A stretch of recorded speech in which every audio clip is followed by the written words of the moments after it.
I was walking down the track when the rain started. Okay, now let's have a look back at the clip. This time we'll highlight all the present and past continuous tenses. Some people think it's a bit of a strange pleasure, but it's always interesting. It's interesting to see what they're doing. We saw them sheltering under the banks as we came around and so on, and they have to live in it, so why shouldn't we? I'm doing a sheet for the bird atlas of a radius of 500 metres from here to see all the species that are in it.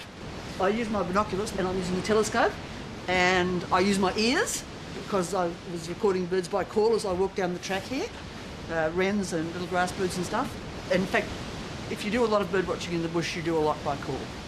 Day like today is not much good, but normally you do a lot by call. And the idea is to make sure you get all the species that are here in the area that you're surveying. Today's clip is about bird watching. We've seen that the ing can be used for continuous tenses, but ing words can have lots of other uses too. Ing forms the present participle of a verb. Some ing words can also be adjectives, and they can act as gerunds.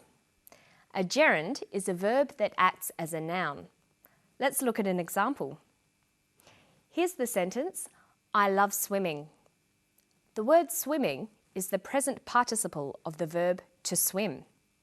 But in this sentence, swimming is a noun. So the word swimming is called a gerund. Listen for a gerund in the clip. In fact, if you do a lot of bird watching in the bush, you do a lot by call. Bird watching. Watching is a gerund. It's a verb that's used as a noun. There are many phrases that use gerunds with the verb to go. They are mainly used with recreational activities or things you do for fun. For example, we say go swimming, go bird watching, go dancing.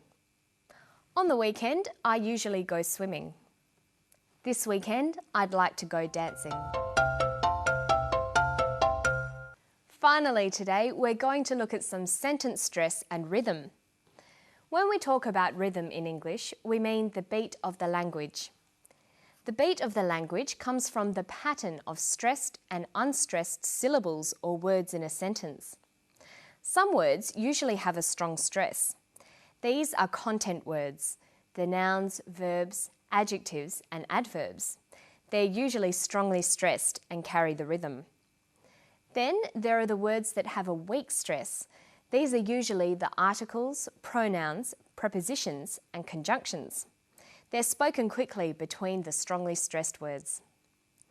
As well as the different stress on words, the number of pauses you make in your speech will affect the rhythm of your language. It helps listeners tell what is important and what is secondary information. You should practice reading using different beats and see how this affects the meaning. Notice how I can read the numbers 1, 2, 3, 4, or 1 and 2 and 3 and 4. Here, the words I'm stressing are the numbers 1, 2, 3, 4. The less important words are squeezed in between the beats. The more squeezed in, the shorter they become. 1 and a 2 and a 3 and a 4. 1 and then a 2 and then a 3 and then a 4. And that's all for Study English today. Make sure that you listen out for the rhythm of people's speech. Copying native speakers is the best way to learn the stress and the beat. And I'll see you next time on Study